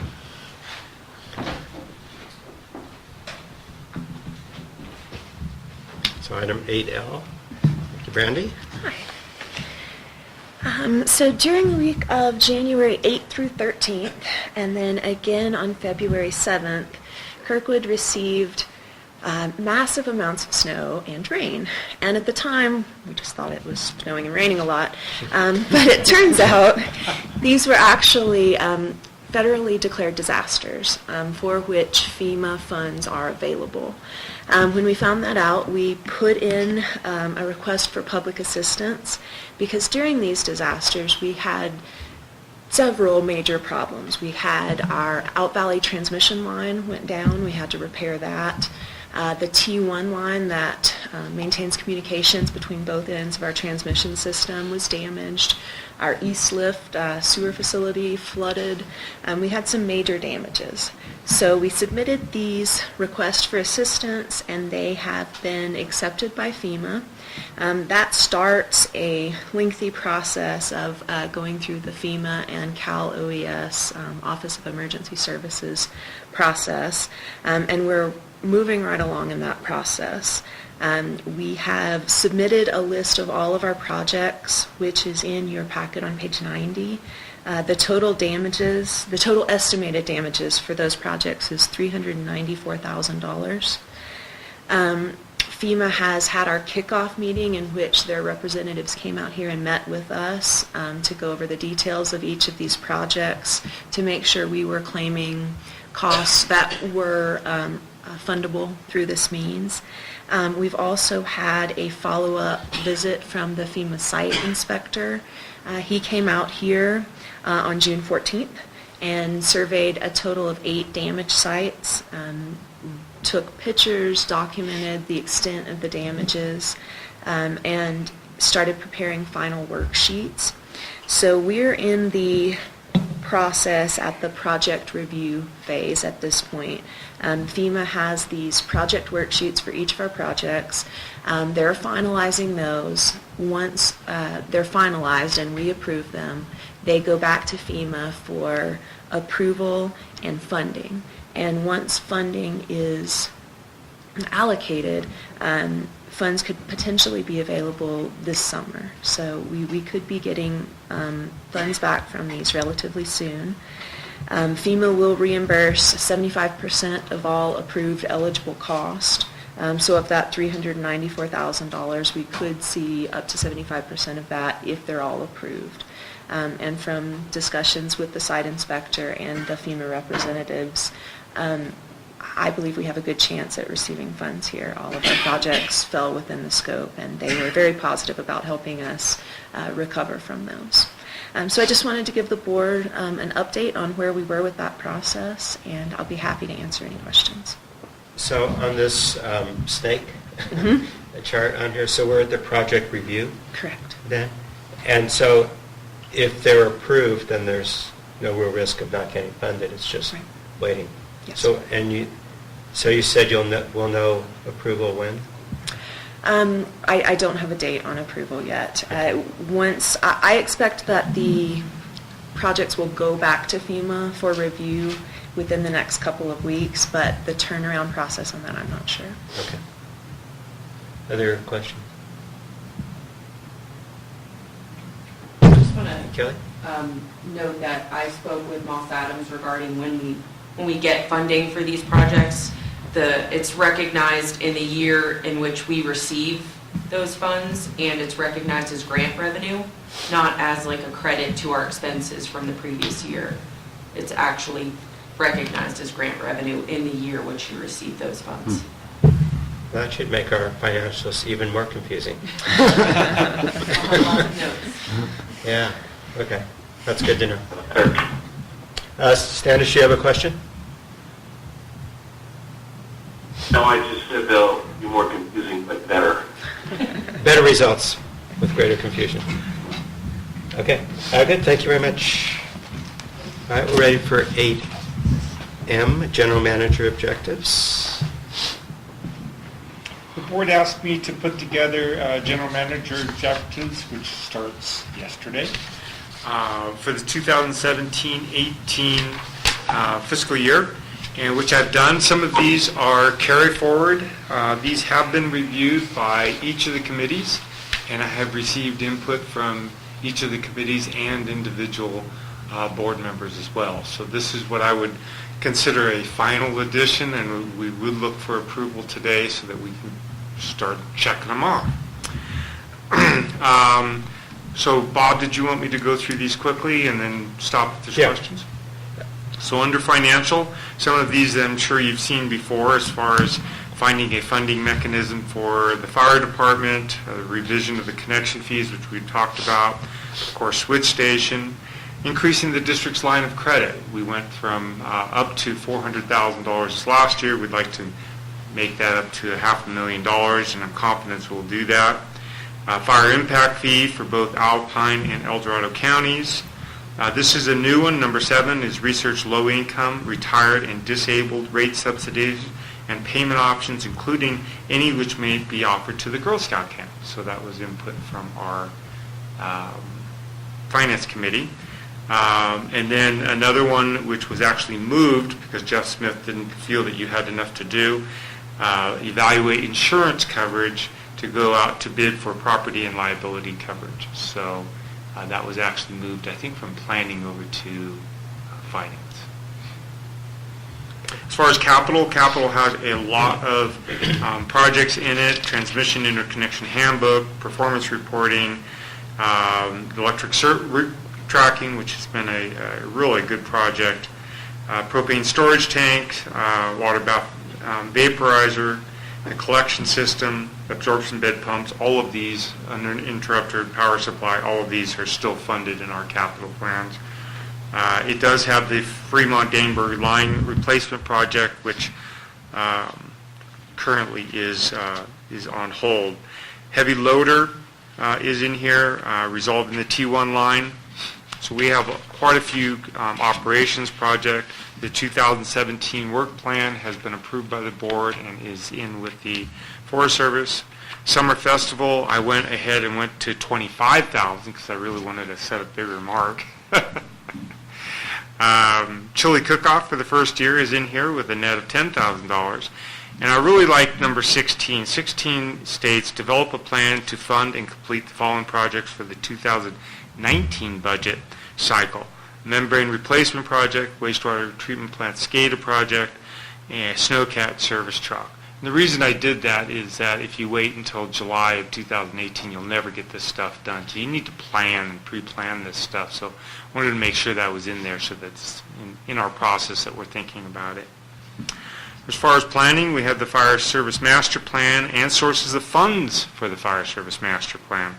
12 volunteers are enslated. Revising the fire ordinance. Will serve capacity is almost done, so that's kind of a gimme for us. Grant opportunities, we'll continue looking at that. We're continuing to have meetings on the Alpine County Sheriff in Kirkwood. Economic Development meeting is slated for October, is on the list. And then I went back in time and wrote some of these goals that we've had for previous goals that I've had, but considering the change, I wanted to make sure that these were foremounts, and that was working with community stakeholders, such as Alpine Amador, and establishing relationships down there like we've done in the past, and with the players of the Kirkwood Valley. So that's what 10 and 11 are all about. Personnel, continue with the leadership and succession plans that we've started. Management training, as we've discussed, training and safety, and then revising the health cafeteria health plan and keeping that up to date. Overall IT plan starts off with the information technology. One that's been added is develop an accurate online database for all utility assets and emergency site with emergency site-specific information, and that's the iPad project, where an operator would actually have an iPad and be able to go to a site and find utility issues. And then finally, continuing with our emphasis on getting people to sign up for electronic notification, et cetera. So it's a good-sized list, but I think it's all doable, and I open it up for questions and possible approval. Any questions? No, I just hope it doesn't discourage any of our candidates. Well, this will be a confidential document to be disclosed at a date to be determined.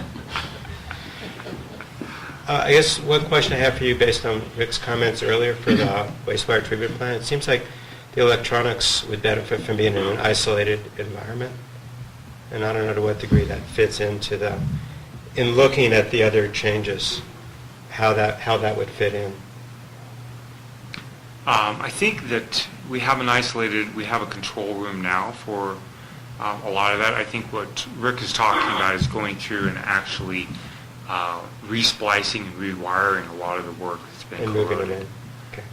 In the past. And Superintendent Dornberg is actually working with Tesco on a bid for that. Okay. So whether we create a secondary control room or whether we just improve what's in the existing control room is what we're talking about. Okay. Thanks. Just some thought about removing the John Deere generators and maybe creating a second clean room in their absence is a possible alternative. Would we create a Kirkwood museum? This would be the first item. But I think a lot of the corrosive damage it's accumulation of since the early 80s. And the control room that we did put in helped, obviously, but I think a lot of the corrosion had already occurred. And then having those generators in there did some damage, I think, to the electronics. Okay. Any other questions? Okay, is there a motion to approve the general manager's objectives for the next fiscal year? I'll make that motion. Okay.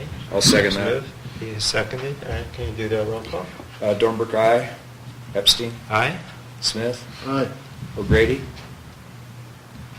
Grady, aye. Okay. And we'll bring those back on a quarterly basis, and we'll also work with personnel on Right. updates on that. Okay, then let's move on to item O, board elections. Ask Jessica to come up.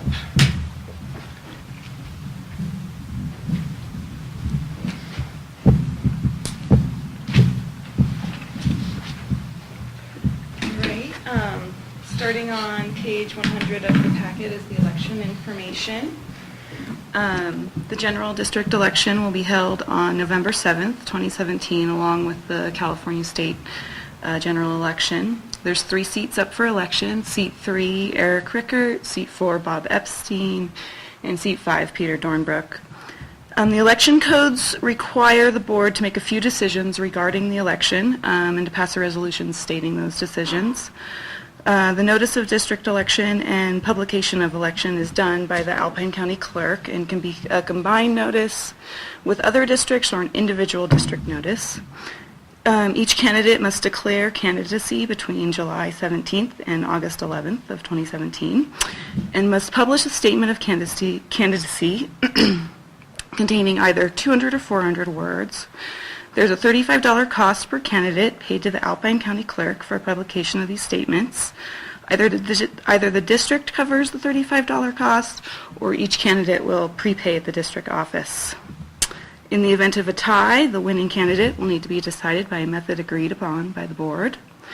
In the past, the board has decided... That sounds like fun. It's happened. Came out of the hat. Is that right? Yeah. Teola said we Crystal's could... at 20 paces. Long time ago. Teola at the Alpine County said that we could play 5-card stud to decide if we wanted. So the board will have to decide on a method to decide that winning candidate. So in the past, the board has decided to combine the notice of election with other districts. The candidate statements were limited to 200 words, and the candidates prepaid at the district for publication of their statements. And in the event of a tie, the winner was determined by the general manager administering drawing straws. So staff recommends to pass Resolution 1711, which is declaring a general district election. With the passing of this resolution, the district election will be combined with the statewide election. The candidate statements will be limited to 200 words, and the candidate will prepay the district office for the publication of their statements. And in the event of a tie, the general manager will administer drawing straws. So that's all I have on that. If there's any questions. Any questions? The audience questions? Okay, so is there a motion to approve Resolution 17-11? And that continues the practice that we've been following. Yes. Yeah, So same moved. practice. Okay, moved by Keith. Second. Okay, seconded by Jeff. Okay, roll Dornbrook, call. aye. Epstein? Aye. Smith? Aye. O'Grady? O'Grady, aye. Okay, passes unanimously. Thank you. I appreciate the clerk's attention to these issues. To compliment the clerk on their first board presentation, very well done. Thank you.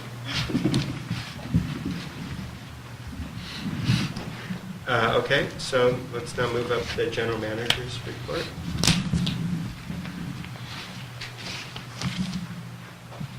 Well, I have some really cool pictures, but so we had quite a bit of damage to our electrical system due to the snow, and some of it was caused by just inferior materials being out there, fiberglass line juncture enclosures, placement of materials in really heavy snow areas. So Brandy's going to talk about some of the distribution improvements that we're working on. I think we've come up with a new design of a line juncture enclosure that I think you'll be very excited about. And with that, As Michael said, we have in several places throughout the valley here above-ground electrical cabinets. Now these are different from transformers because transformers actually generate heat as they transform the power. These LJEs just sit there and hold elbows and become blocks of ice under snow storage areas. So we knew about the one at the corner of Palisades and Timber Ridge.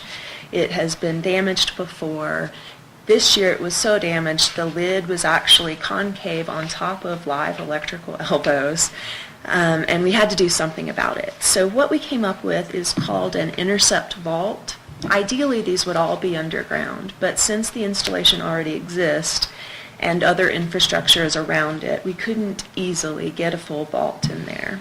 This intercept vault is a concrete collar that sets down into the ground on top of the existing ground sleeve and has a lockable traffic-rated cover just like a regular vault would have. So we purchased and installed one of those at Palisades. If you're passing by that way, please take a look. It does set up above the ground 6 or 8 inches, but it provides a flat surface that's not prone to damage and crushing like the LJE was. Since we've completed that, we've actually had 3 more locations melt out where we're having the same problem. 2 on Glove Rock, and Michael mentioned that those were fiberglass enclosures. So what happened there was the fiberglass pad actually collapsed from the weight of the snow, and the whole cabinet has just fallen into the ground. Now, they're a little safer. They're not, no electrical parts are being damaged at the moment, but certainly we need to make a fix there. And we're anticipating doing the same sort of intercept vault where we set it down as low in the ground as possible and just remove the obstruction. And then the final one is the helipad out in front of Red Cliffs Housing. It's another fiberglass enclosure, and instead of having elbows in that one and electrical parts, it's just a loop of wire that was put in the past for some sort of expansion plans. Our thought there is simply to recess that enough so that we can get a flat plate on the lid of this pad and just eliminate the whole enclosure. So we've been working to try to find some good alternatives for these troublesome installations that have given us problems. And for future development, we will not be putting LJEs out there. We'll put everything in the vault unless it's a transformer that's going to melt itself out. So I just wanted to bring you up to date on that. Great. Following along with our efforts, we have MHN training scheduled. We have it on July 12th and I believe on July 19th, and we'll make sure that the board gets those dates. I think the July 12th is for all staff, and it'll concentrate on changes in the workforce, which is applicable. And then July 19th is a management training session. Annual reviews are starting up, and we'll be doing annual reviews between now and the 15th of July for all employees. And we do it, I think we do it a really positive way. We actually, in advance, have the employees state their accomplishments for the last year and state what their goals are for the next year. So they actually kind of grade what their goals are, and kind of what the board makes me do continuously, over and over and over again. No offense. We're also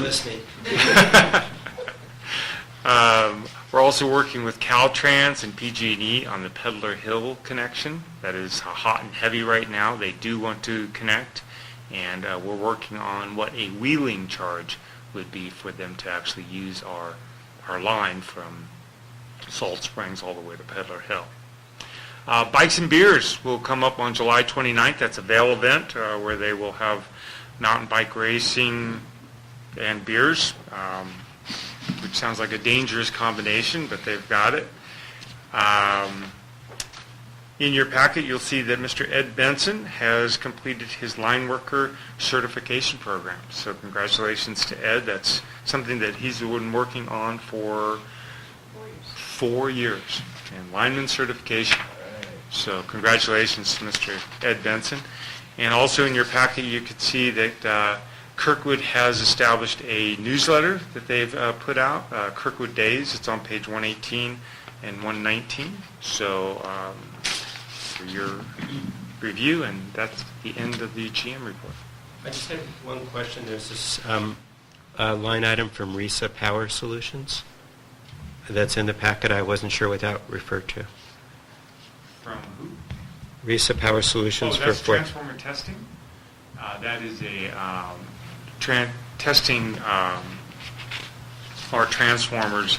Our major transformers will be tested. That used to be called Transformer Testing Inc., and they've gotten bought out. That's why I didn't know the name of it. But that is a budgeted item that we do. I think they're scheduled to be done every 5 years. Okay. Any questions on the general manager's report? All right, let's have the operations report from I have one. Oh, sorry. Go ahead, Sanj. Could you spend a minute or so talking about the Caltrans Pedler Hill discussion? You know, where they want to connect to receive electricity over our service line. And is PG&E involved? Is Pedler Hill in their service territory? Exactly. So If you could just give us an discussion. Sure, we've had several conference calls on this. Pedler Hill is in PG&E's service territory. It's been decided, or at this point, it looks like Caltrans would be PG&E's customer, and we're determining what rate there would be a meter involved, and that would be a subtractive meter from the CalISO meter at KM Green. But how that meter will be actually monitored, whether that'll be actually a CalISO meter with the requirements that the district has all been part of the subject. And also how that, since it's a subtractive meter from CalISO, we won't get charged for the usage, but there will be a wheeling charge, which PG&E refuses to pay. It will have to come from Caltrans, and how that interacts. Plus, we'll have to have agreements with Caltrans and PG&E, because if they cause the district to go down, there's a liability. If we cause them to go down, there's a liability. So there's indemnifications that is needed. If we decide to go on a maintenance hold, we have to have agreements on how much time is allowed for maintenance. So there's a lot to this. And we've retained RCI, who's being paid for by Caltrans, to complete this project and work out all those details. And I can provide further details as I know them. Right, Stanish, we haven't yet figured out what's a fair charge for us to supply them power on our way up. I mean, if they were our customer, they'd be paying 65 cents. If there's PG&E's customer, they'll pay the PG&E tariff. And then we have to figure out what do we charge them to deliver the power. And this will all come back to the board for approval because of all these contracts. They'll need your signature on it. But they have a wheeling charge in the CalISO rate. Part of that rate is a transmission charge. And then there's other math that we've been discussing as well. So.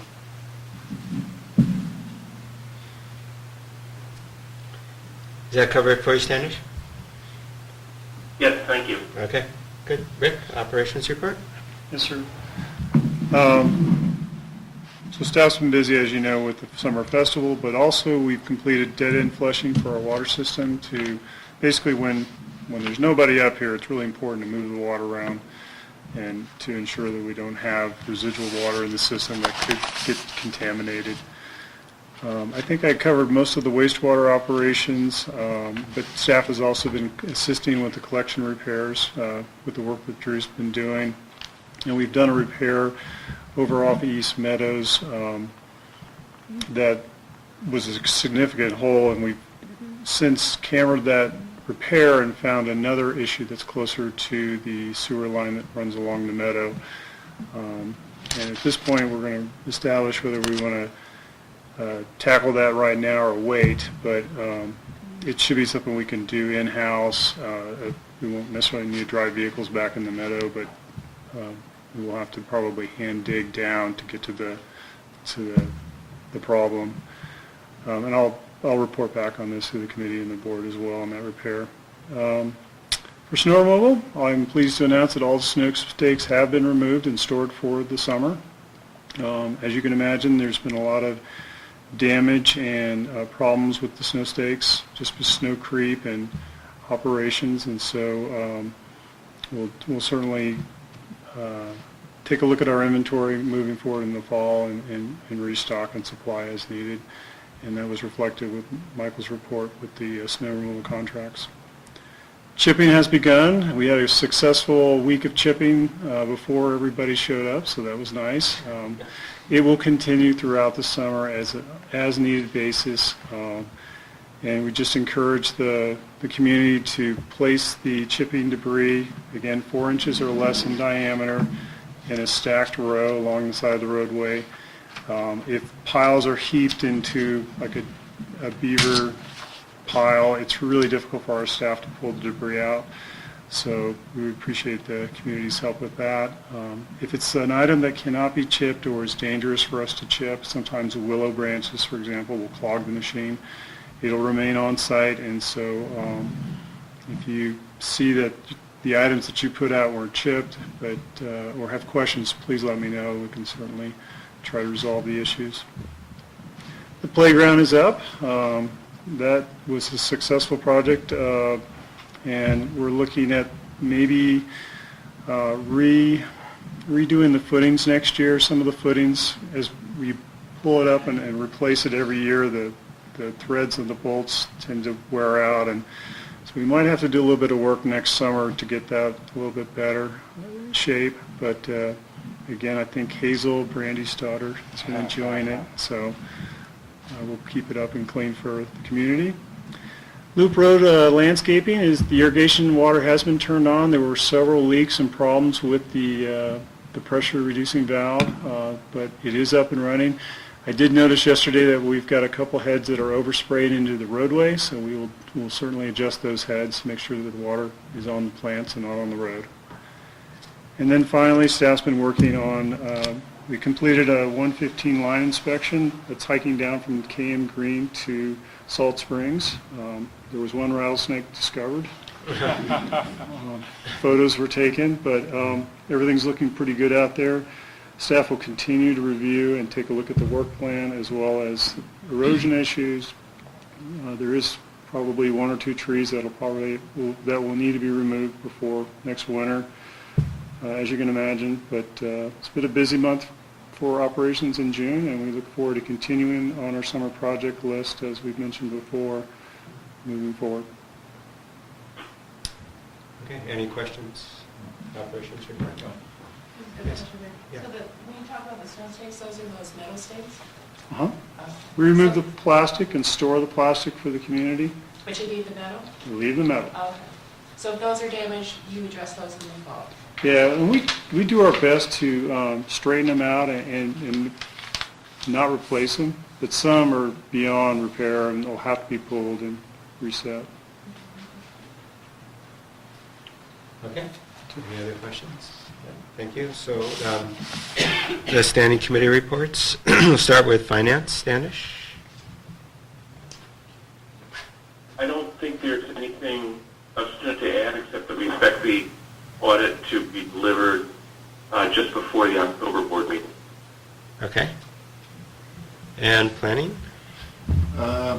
Planning, we have, there's 3 items that we haven't discussed in this meeting. One was school site parking. We had Nate Whaley again presenting the latest iteration of their plan, and with an operations plan submitted by Vail. And Michael, you can correct me on this, but I took from that meeting that the staff is satisfied that they've met our concerns about emergency vehicle egress and access.